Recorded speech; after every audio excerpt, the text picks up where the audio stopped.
When I get foreign nations to pay us billions and billions of dollars, nobody wants to talk about that. When I take soldiers out of countries because they're not treating us properly, Germany is an example. I mean, I have a German heritage, like some of you. I said, let's get it down from 50,000 to 25,000 because they're delinquent. For many years, they're delinquent. They haven't been paying what they're supposed to be paying. They're paying 1% instead of 2%, and 2% is a very low number.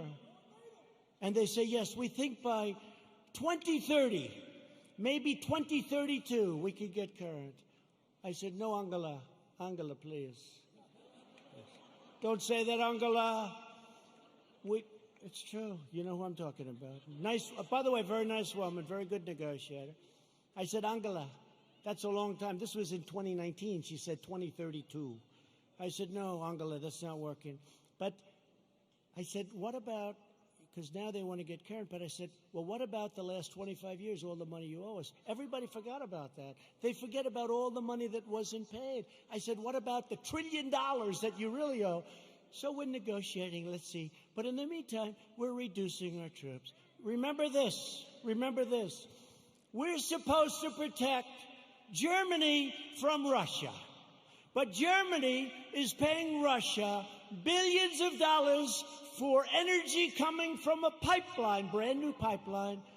So they pay the country we're supposed to protect them from. They pay billions of dollars to that country. We're supposed to protect them. Excuse me, how does that work? How does that work?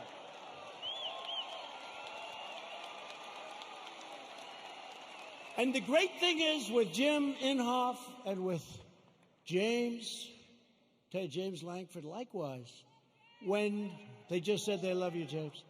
When they hear it, they get it. A lot of people don't get it. They get it. We cannot continue to be ripped off. We're ripped off by so many countries, and we're stopping it. And that means that a lot of people don't want me here. They don't want me here. There are a lot of people that don't want me here. You know, they don't sell a lot of bombs when we're not dropping bombs on people. You know that, right?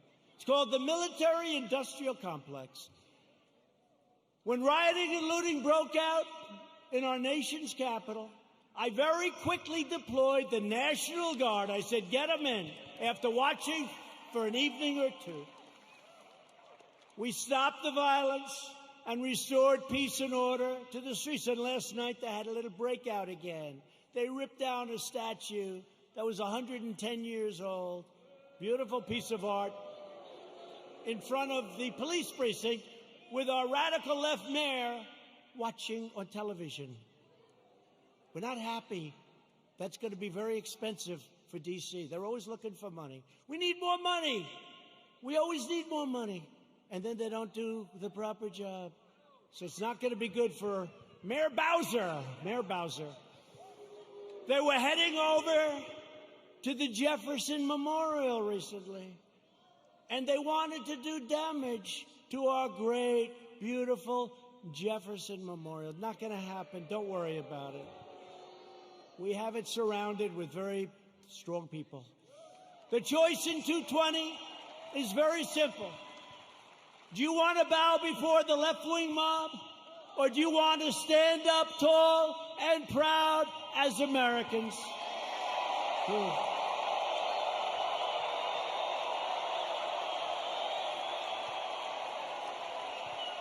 And explain this to the NFL. I like the NFL. I like Roger Goodell, but I didn't like what he said a week ago. I said, where did that come from in the middle of the summer? Nobody's even asking. We will never kneel to our national anthem or our great American flag. We will stand proud and we will stand tall.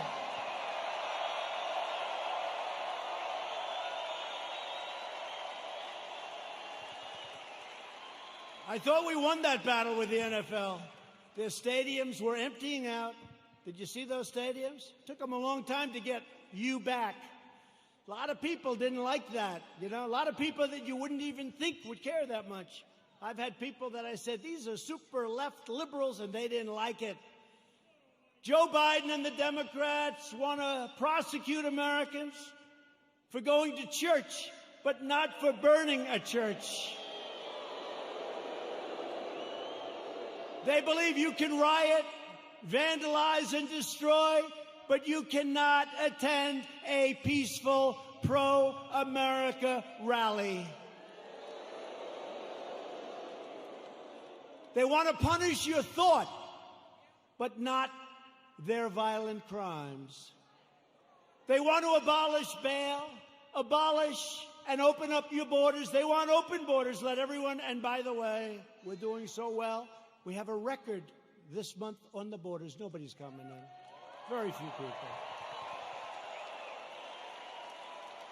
And they want to abolish ICE, our great people from ICE who send the roughest, toughest, meanest people that you've ever seen or ever heard. Generally speaking, when they have lots of tattoos on their face, they're not looking to do you much help.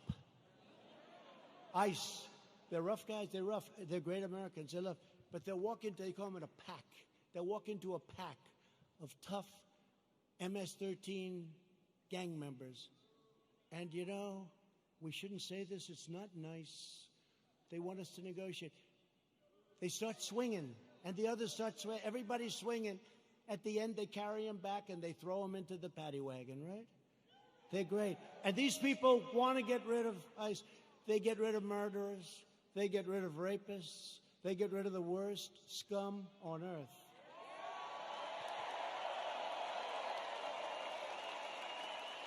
And when I called them animals, I said they're animals. And Nancy Pelosi, they cut up a young woman.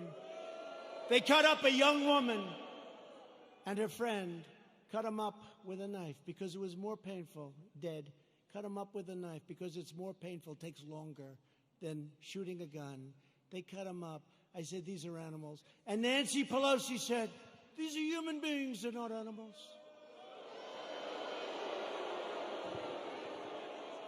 If I lose an election over that, you know what? This country's in big trouble. Big trouble. They want to disarm law-abiding citizens and dismantle our police forces while freeing vicious MS-13 gang members. In Joe Biden's America, rioters, looters, and criminal aliens have more rights than law-abiding citizens, and that's true.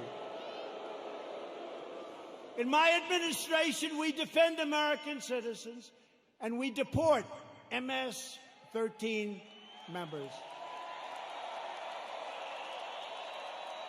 Or put them in jail if we have to. The chaos you're seeing in our Democratic-run cities, these are all run by the Democrats, is what will happen in every city and community in America, and much, much worse if we don't keep them out. We have to do this. We have to go to the polls on November 3rd, and the rest, you know what to do. You know what to do.